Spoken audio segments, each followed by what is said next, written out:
بسم الله الرحمن الرحيم نون والقلم وما يسطرون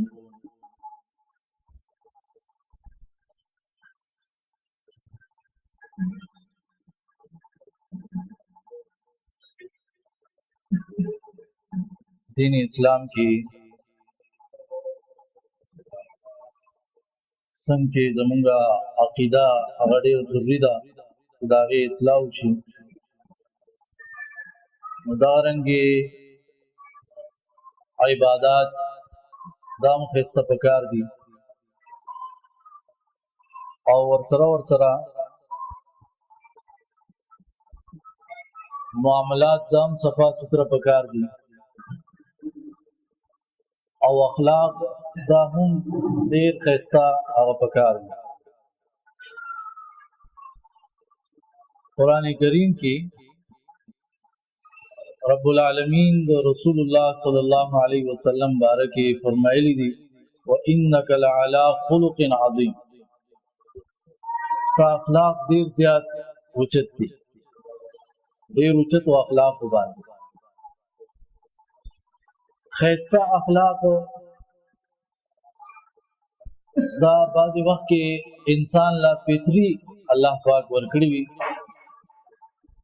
یا یو انسان هغه حاصل کی من تعفف يعفه الله څوک ځان پاک دامن کول غواړي الله پاک دامن کی حالانکه ډېر ګران کار دی دور فتنې دي په دې وخت کې خپل سترګې پاک دامن کې انسان غوږونه صفا ساتي جبا صفا ساتي پاک دامن ساتي شرمګاه پاک دامن ساتي ګران کار دی خو لیکن که څوک کوشش کوي والله پاک دامن دا رنګ صبر کول ډیر ګران دي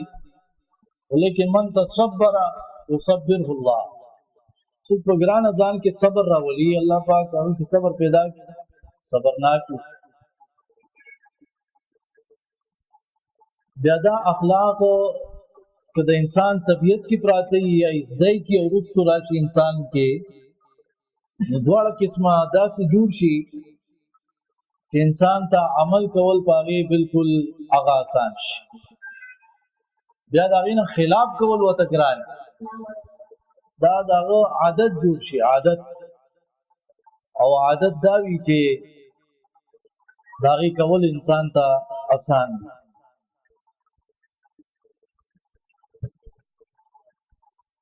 و قرآن کریم کې یو ځای کې دا مسله ده ويدرؤون بالحسنه السيئه دا خلک په خسته طریقه بدیل لري گئی لکه ګناو کی نو توبه وباس استغفار کی ګناه ختم شي یو کس وته بدی ردی وای نو د خسته خبره باندې دا غیرت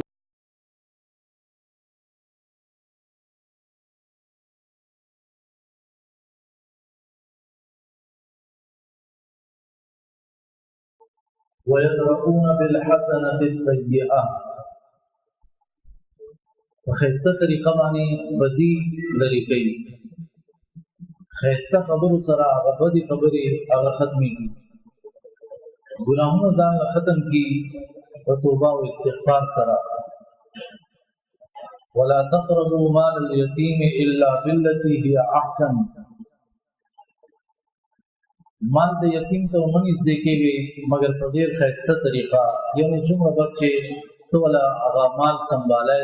د هغې نه که د خپل ځان په ځای بل څوک مزدوري دی کېښوده هغه له دې څه ورکول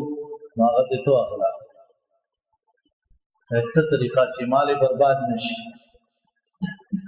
رب العالمین هم هر شی په ډېر ښایست سره پیدا کړی دی الذي احسن كل شيء خلقه الله رب العالمین دا نمونه او صفتونه دا هم ډېر زیات ښایسته دي ولله الاسماء الحسنى دغه رنګې دا دین دا هم چې ډېر ښایسته دی او د دې بدله چې جنت دی هغه هم ډېر ښایسته دی للذین احسنوا الحسنى وزیاده چا چې ښایسته عمل وکړو ښایسته بدله یې ده جنت ول الله ورکوي او زیات نعمت علوم الله ورکړي چې الله ول خپل دیدار نصیب کړي. الله به ویني هر انسان لکه دا یو خبره پرته ده. علامه اقبال وی خلک مرګ نه یریږي څنګه یریږي وجه دا ده چې په مرګ باندې بزو ما ته هغه علم حاصل شي کوم چې دنیا کې نشي حاصل. مرګ نه بعد به ایمان د دې څه پته ولګي. نو گویا چې کوم انسان صحیح مؤمن دی مرګ دغه لپاره په مرګ کیوں خیر دی په ژوندۍ کیوں خیر دی په مرګ کیوں خیر دی. هغه مرګ سره د رب العالمین ملاقات وکړي د رب العالمین دیدار هغه وکړي. دغه رنګه د دین د تابعداري کول تام په خیسته طریقه باندې والذین اتبعوهم باحسان. کوم خلک چې مخکینی مسلمانانو مؤمنانو چې دین ته مخکیواله کړو داغي تابعداري کوي په خیسته طریقه نو الله پاک دې مونږ خوشالي محسنین دا پیغمبران خیسته عمل والا خلکو خیسته اخلاق او خیسته عقیده وي خیسته معاملات او خیسته عبادتونه. ګور په جیل کې هغه جیلیانو قیدیانو یوسف علی السلام ته وی ان نراک من المحسنین مونږ ته وینو چې ډېر خیسته عمل والا ډېر نیکی کوونکې احسان کوونکې او ډېر خیسته تعبیرونه هغه خلکو ورکړي کته ته څوک خپل خوب بیان کړي. دې ځکه علماء یو ډېر عجیب فائدہ ذکر کړی تاسو توجه سره واورئ. وی ښه اخلاق والا کس هغه کې دا یو څو کمالات وي یو څو خوبیان دا پکې موجود دي او دا ښه اخلاق ساتل دا د الله په حق کې دي او د بندګانو په حق کې دي. یعنی د یو بنده د الله سره تعلق چې خیسته وي او یو بنده د بندګانو سره تعلق دا خیسته وي. د الله سره تعلق وي داسې به ته خیسته وساتي چې د الله د طرف نه تاسو څو ملاويږي نو دا وګڼه چې د دین اوچت نعمت نشته. الله چې مال سره کوي دا ډیر غواړي ډیر سره الله او هغه الله شکر ادا او استاد طرف نه چې الله د پر سدي د الله سره بندگی کوي نو همیشه کم غواړه همیشه پکې عذر کوا چې الله ستاسو سم عبادت مې وکړو ونکو ستاسو سم تقوا دا ونکړه ستاسو قدر دا ونکړو ستاسو په جنگلی معرفت دا ونکړو هر یو چیز کې ځان هغه کوته هغه نو په دې طریقه سبا ښه اخلاق والا جوړي شکر گزاري د الله د طرف نه او د خپل طرف نه چې کوي هغه اجن غړل چې د کې عیب ده. وی خو اخلاق والا کس د بل حق ورګي او د خپل حق خلقنا هغه ګل نه کوي. فإن مرض ولم يعد کچره دې نه جوړ شي او څوک ته پوښتنه کوي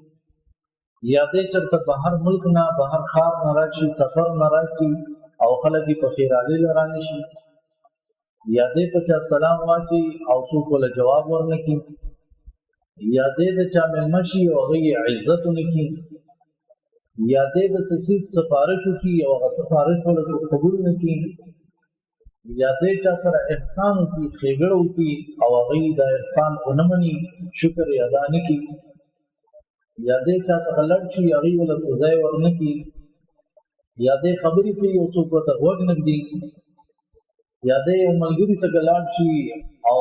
هغه ول اجازه ورنکي چې رم څنګه راځي راځه کینا زه ورنکي یا دې چرته رښتو دي او غي ولا رښتو ورنکي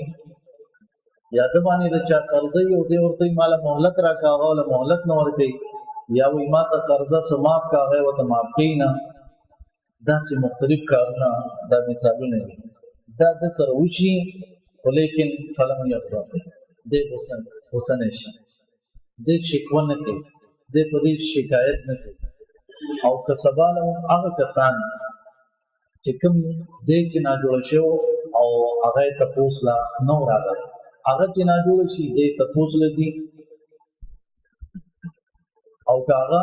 سفارش کی د سلسله په باره کې د چا په باره کې نو دی ول سفارش قبلې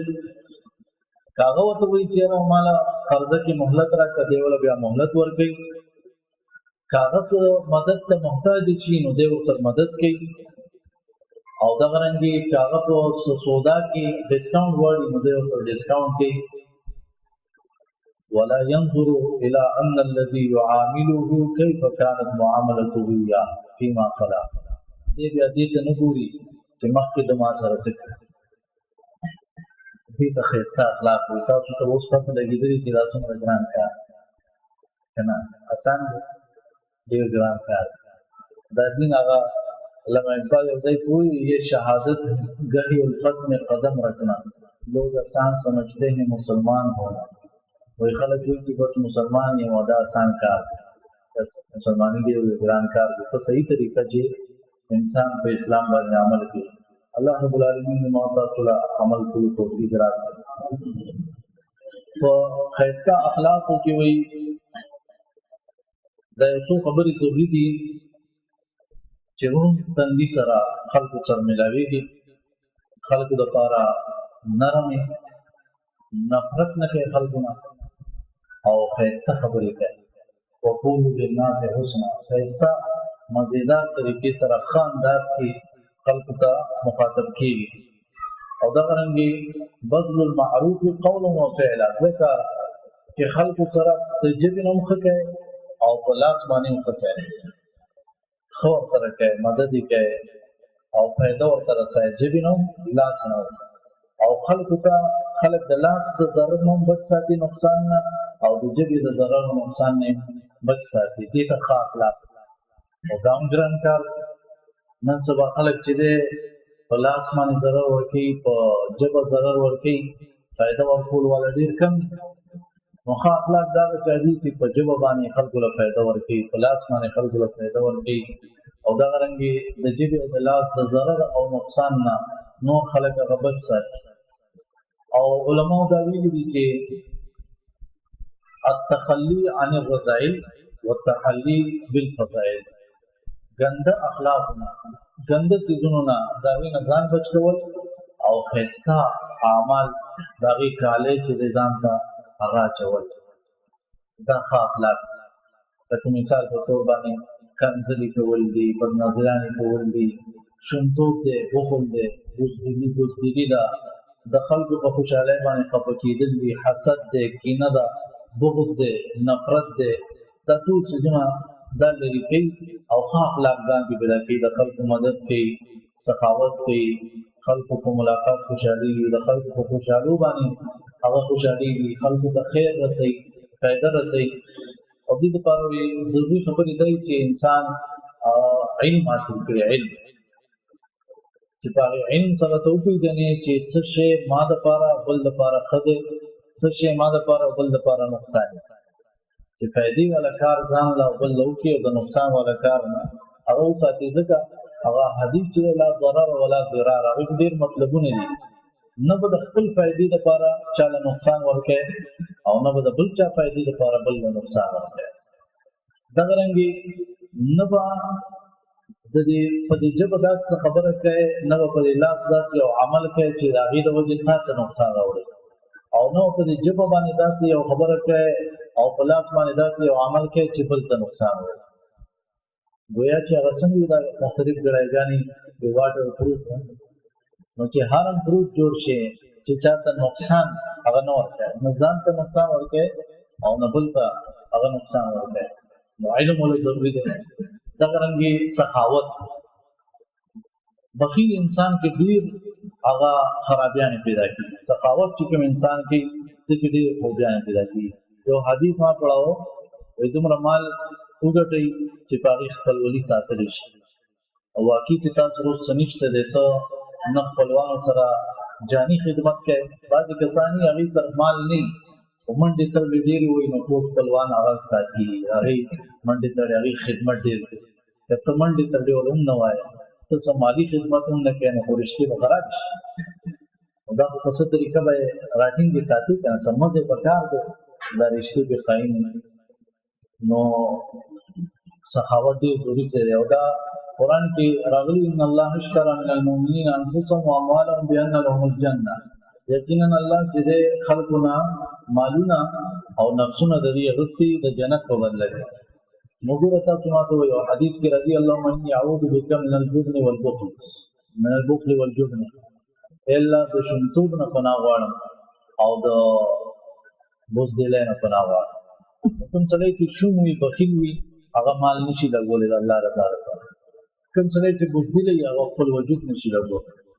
نو گویا چې دا ډېر خطرناک څیزونه دي. د نبي اسلام په پای وختله چې الله ماته بچ وساتي. زه چېرته بزدل نه شم، زه چېرته چې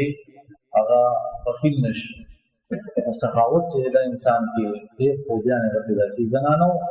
کې بې صبري ډېر زیات دي، زړه یې تنګ وي. د هغې وجه دی چې هغې کې سخاوت نه وي. نبي علیه السلام ورته ویلي چې یا معاشر النساء تصدقنا، صدقې خیراتونه کوئ، ما په جهنم کې تاسو ډېرې لیدلې. ګویا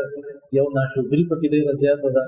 ورسره دا هم وایي چې صدقې کوئ، مطلب دا دی تاسو کې بخل هم ډېر. او ډېر زنانه داسې چې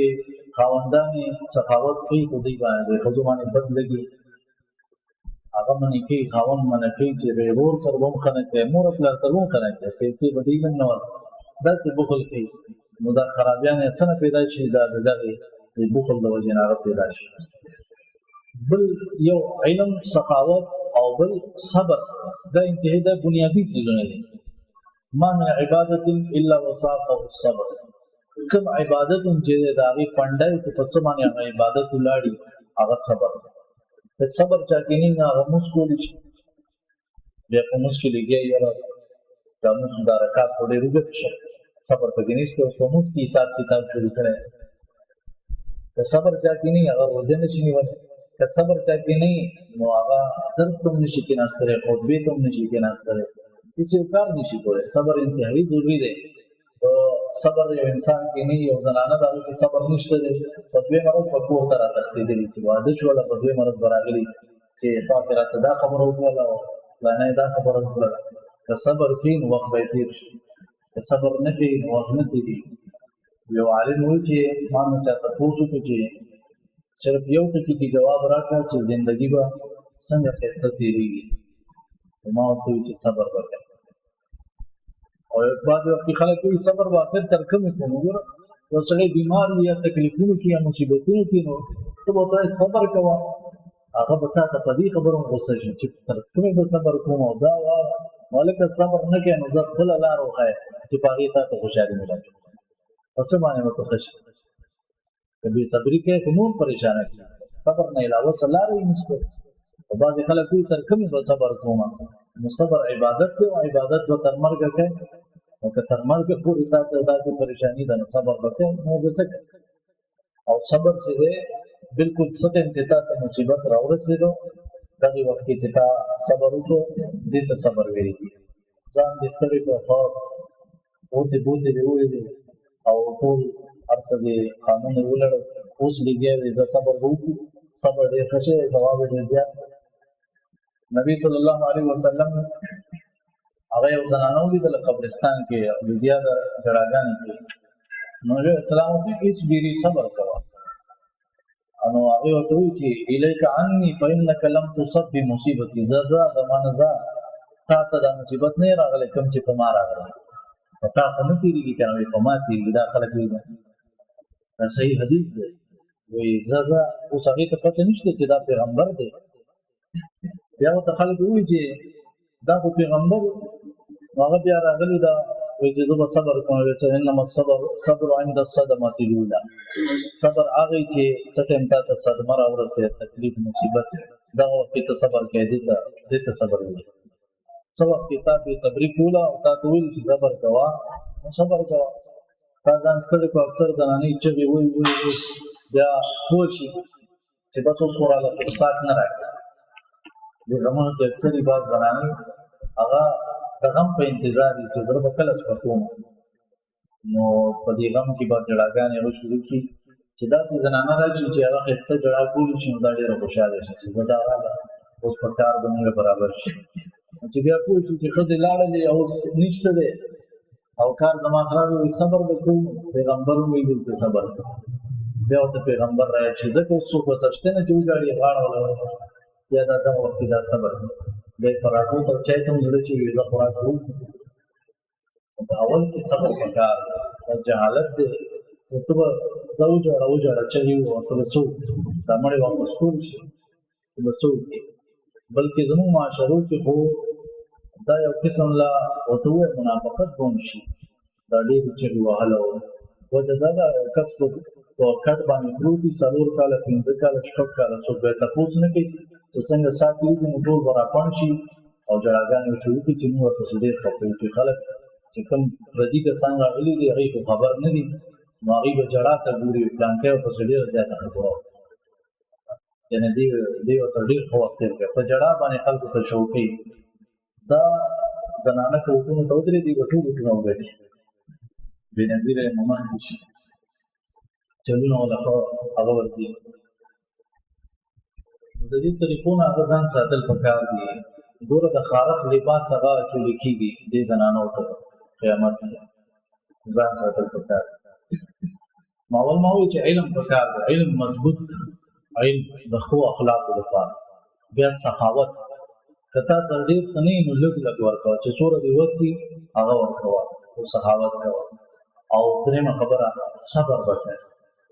کله کله یو کس وایي ګوره وایي تا هلکه دومره ښه سړی تا ولې دا شور وکړو وایي زما نه کشر دی د ما رالوی کړی دی دی ما ته رانېغ شو ما له جواب راکړ نو صبر خو همدغې ته وایي بیا چې هغه تا ته لالا او لالاجي وایي او ښه خبرې ورسره کوي نو هغې کې صبر بیا کوم ځای راغلی دا خو داسې موقع به ستا په ژوند کې کله کله راشي تا ته به شاګرد رانېغ شي تا ته به چې دی زوی رانېغ شي تا ته به کچه ورور رانېغ شي او ته به صبر کوې او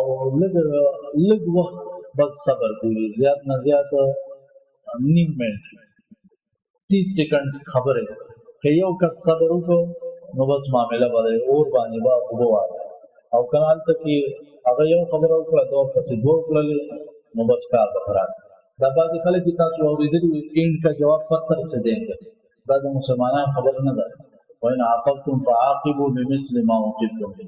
که تاسو بدله اخلئ هم برابر اخیستی شي سوا نه شي اخیستی اینډ کا جواب اینډ سے وایه پتر سے نشته نو دې ته خیال پکار دی څلورمه خبره چې د الله ته رسول ته د رجوع صفت پتا کړي ګوره عمر فاروق رضی الله عنه دا صحابه به کله کله څه مسله کې راغلل او چې د الله یو آیت به ورته بیان شو د حدیث د رسول الله صلی الله علیه وسلم به بیان شو نو کان وقافا عند تلاوت کتاب الله تعالی بالکل به غږ به نه کوي غږ به نه بالکل غلی بشو چې یو آیت بچاولو دا صفات دي موږ څه کوو موږ د آیتونو په آیتونو موږ ول جوابونه بیا لټو نه د ما دا مطلب هلکه بس کا تا ته ویل شو چې د الله نه ویریږه یو خلیفه هارون رشید هغه ته چا په لاره باندې ووایي چې په ګوړه روان او فوج ورسره دی اتق الله د الله نه ویریږه هغه فورا د ګوړه نه راکوز شو په ځمکه باندې سجده وکړله الله رب العالمین دوی ته چې څه وخت تا ته څه ویلي شو دوه تنه نښتي نبي علیه السلام وفرمایل داسې کلمه ما ته معلومه ده که دی ووایي نو دنه به دا غوسه لړی شي هغوی کې چې کوم کس ډېر غوسه نو یو صحابي زه به لاړ چې زه ورته وایم چې دا غوسه د ده ختمه شي رګونه یې راوتلي دي او مخ یې تک سوټ شوی دی نو چې دا ورته ووایم چې دا غوسه یې ختمه شي نو هغه ورته وایي اعوذ بالله من الشیطان الرجیم ووایه هغه یې ولې په ما څه لیونتوب راغلی پریان راباندې راغلی الټا هغه دا ده ډېر خلک دي هغوی به غوسه وي دا غوسه څه دی بد اخلاقي هغوی چې ورته ته یو خبره کوي هغه ورته نور ګرمېږي نو ته به دې ته هم ګورې بعضې وخت کې لکه یو ځل حمزه رضی الله عنه دا حکم نو راغلی او هغوی شراب څښي او د علي رضی الله عنه د واده دپاره اوښه موخه تیاره کړې وه چې واده به کوم او بس هر څه تیارې وشو هغه یې وله حلاله کړله چې غوښې مخې وخوري د وینځي په اشعارو هغه ډېر خفه شو چې داسې کار چې نبي اسلام لاړ چې نبي اسلام تعبیر به ووایي هغه بیا راغلی چې زه اوس تپوس وکړم وګورم دا ولې داسې وشو هغه چې نبي اسلام ولیدل ته هم او زما ستا پلار هم زموږ غلامان و دا خبرې شروع کړې وایي نشه وه او لا شراب حرام شوي نه نو دا کار نبي اسلام بل څه خبره ونه کړله راغلی زموږ کسان بعضې وخت کې یو کس به ډېر غوسه وي هغه دا بعضې خلک وایي وایي په کچن کې چړوکۍ پرته ده هغې ته یې خیال نشي نه په دې صندوق کې تماچه پرته ده چې هغې ته یې خیال نشي دروازې شاته هغه صوباړی پروت دی او د تندور سوی پروت دی هغه چېرته روانې دی خیال کوئ نو هغې خیال نه فهم کوي ورته چې هله تا نه خدای یوځي راغله زر کیسه ختموه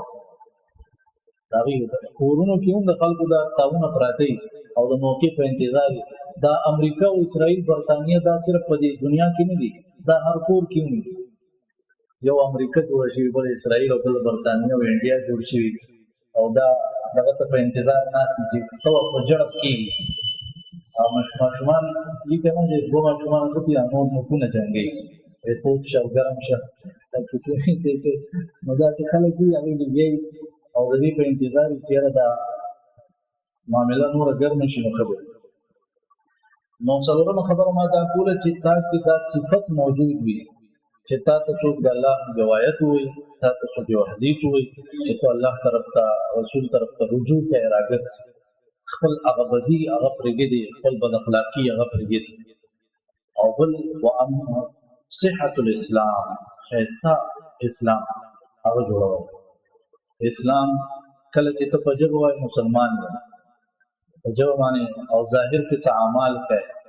او کله چې ته د زړه نه هغه لګې ایمان دی او بیا چې داسې کوې لکه چې الله ویني یا الله پاک تا ویني دا دې پوره یقین دی دا بیا د ایمان او اسلام او اوچت مقام دی چې هغې ته احسان ویل نو د احسان والا محسن انسان اخلاق هغه انتهایي ښایسته وي او په هغې کې ضروري خبرې هغه دا دي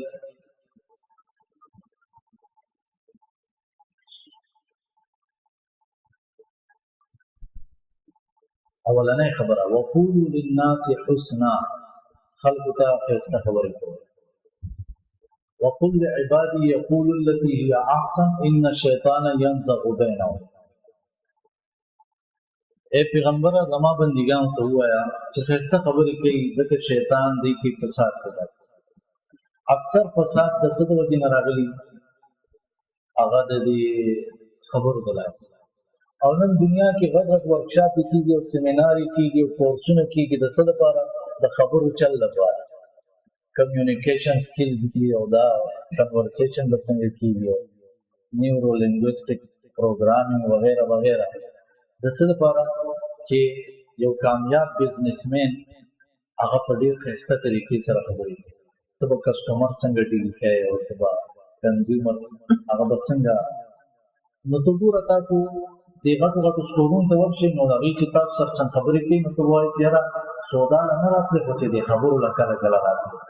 راځي چې درته سوره جي جي او سر سر ته وایي چې کیمرې خو زما عزت نشته دلته کې ما سر نو چې سودا مې نه کوله خو چې دلته کله کله چکر له راتلې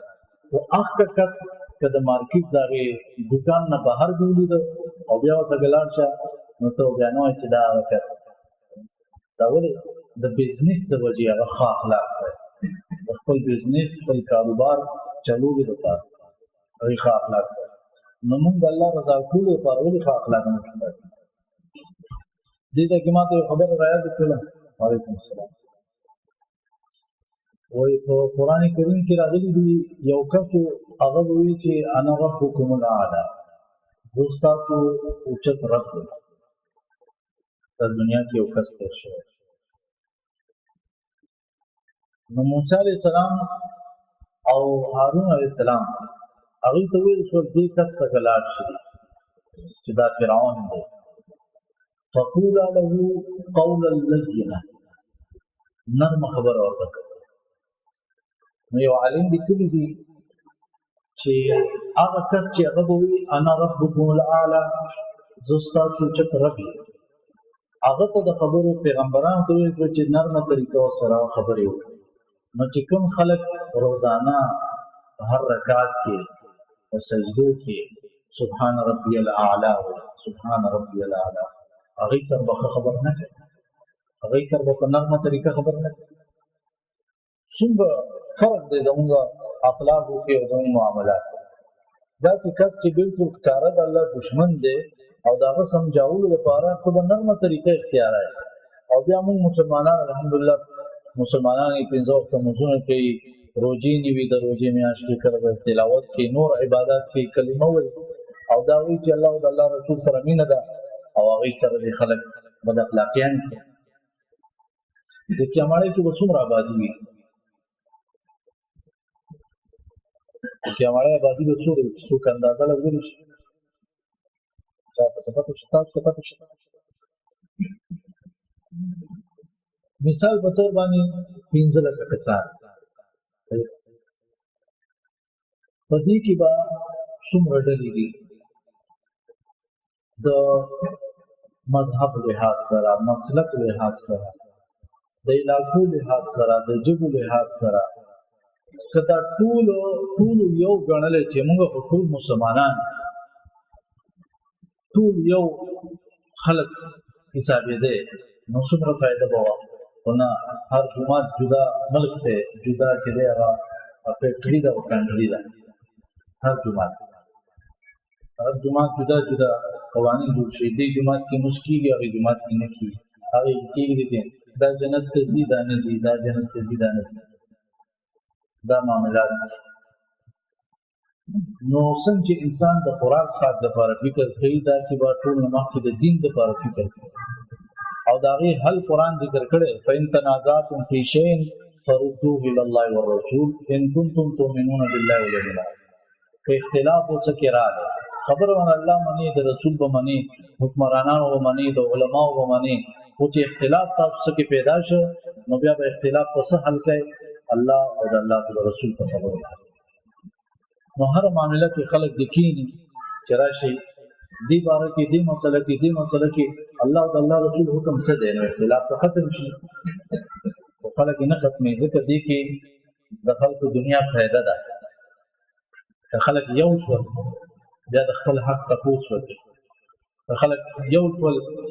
نو بیا به ظلم نه کېږي، بیا به زیاتې نه کېږي، بیا به خلک ښه شي، بیا به د خلکو عقل او فکر هغه کار شروع کړي. نو امریکې په سر در کېږي، د اسرائیلو په سر باندې در کېږي، یهودیانو، نصرانیانو، هندوانو ټول په سر در کېږي. دې وجې هغې د کفارو همیشه دا طریقه سازش وي چې مسلمانان ټوکړي ټوکړي وي. شیطان هم دا غواړي چې مسلمانان ټوکړي ټوکړي وي. ګوره نبی علیه السلام فرمایلي چې موحدین به شرک نه کوي. شیطان یو څه شی دی چې موحد سړی شرک کې اخته کړي، خو لیکن څوک کې آپس کې هم خلک آپس کې وایي. د نبي صلی الله علیه وسلم درې دعاګانې دوه قبولې شوې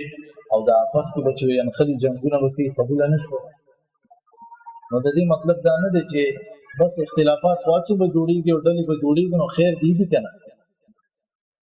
نه، قرآن کې په احادیثو کې دا هم راغلي قیامت نه مخکې به ډېر مرګونه کېږي، قتلونه کېږي، او ته اوس وایې چې خیر دی خلک دې کوي،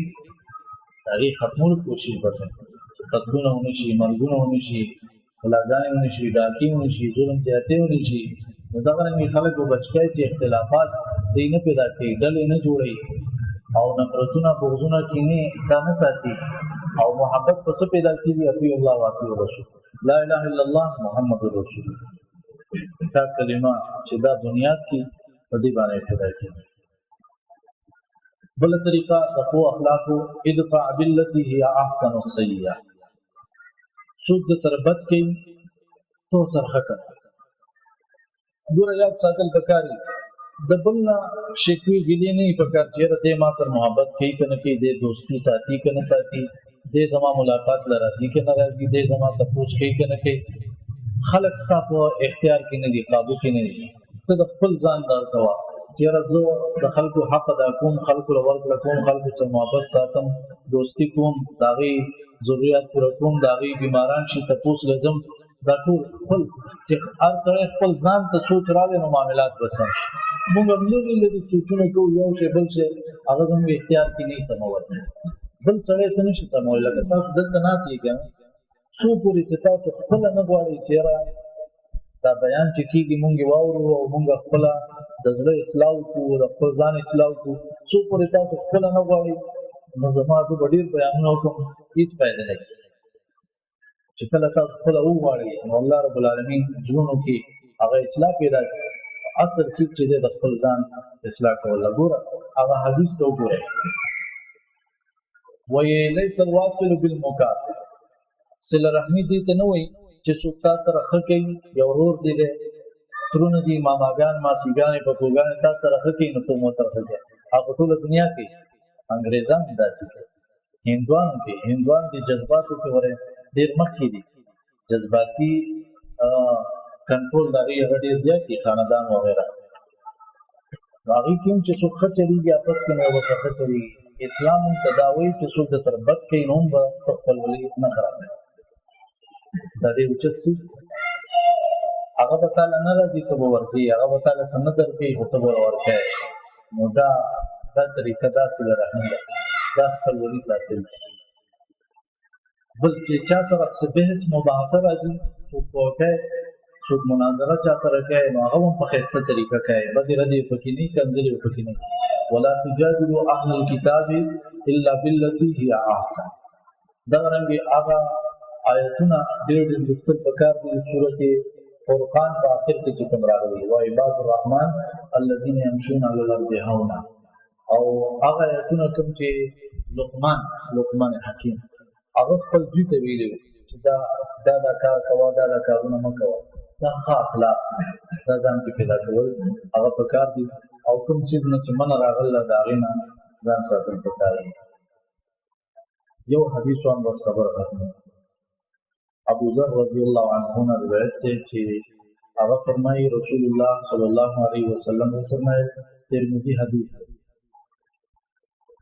چا روایت کړی ابو ذر رضی الله عنه رسول الله صلی الله علیه وسلم فرمایل اتق الله حيث ما كنت چرته چې یې نو د الله نه یریږه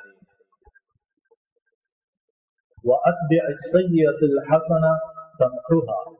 څه بدی دی وکړه ورپسې نیکي کوه چې هغه بدي ختم شي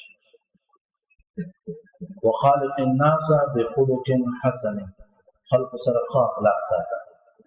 دا ډېر بهترین حدیث دی چرته چې یې د الله نه یریږه که بدي دی وکړله نو نیکي وکړه او خلق سره ښه اخلاق ساته